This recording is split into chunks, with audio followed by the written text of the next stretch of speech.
Students' Conference you're going to now, and we wish them well. And I'd now like to invite a great campaigner against the war who's suffered terrible personal loss throughout the conflict. Could you please give a very warm welcome to Joan Humphries.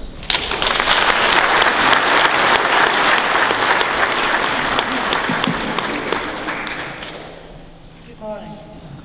Well, I have a statement here that the UK government made.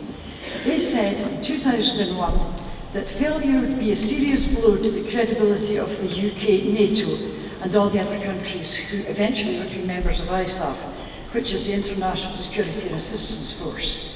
Who they were securing and assisting have never worked out. And they also said that failure would hand victory to extremism and damage stability. I wonder how they now explain the total failure that has happened in Afghanistan. I'd like to ask them directly. But one of the claims they made at that time, made by Bush and Blair, was that the lives of women would be greatly improved. More rights, more freedom, less violence.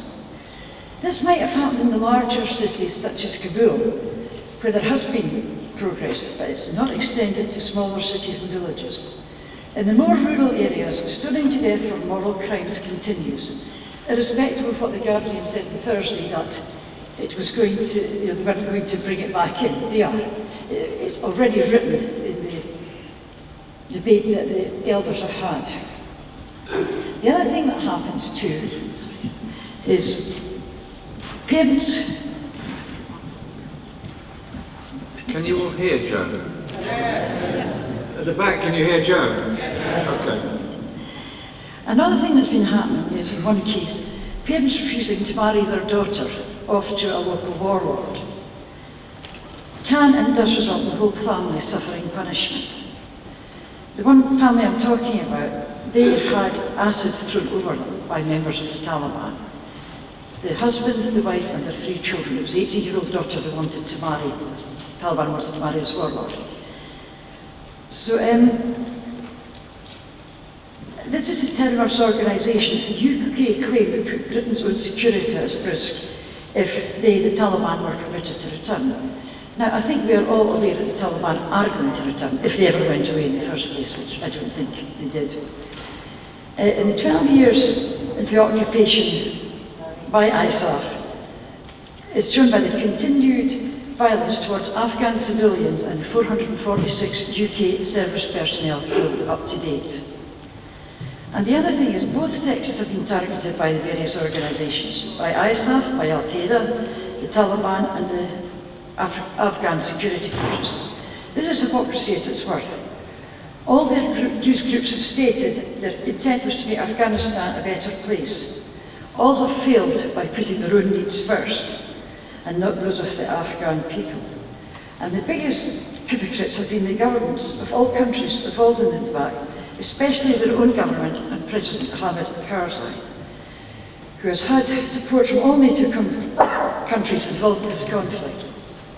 This ineffectual man has trod on the world stage acting as a man of substance. But now he said, the Americans don't trust him, nor does he trust them.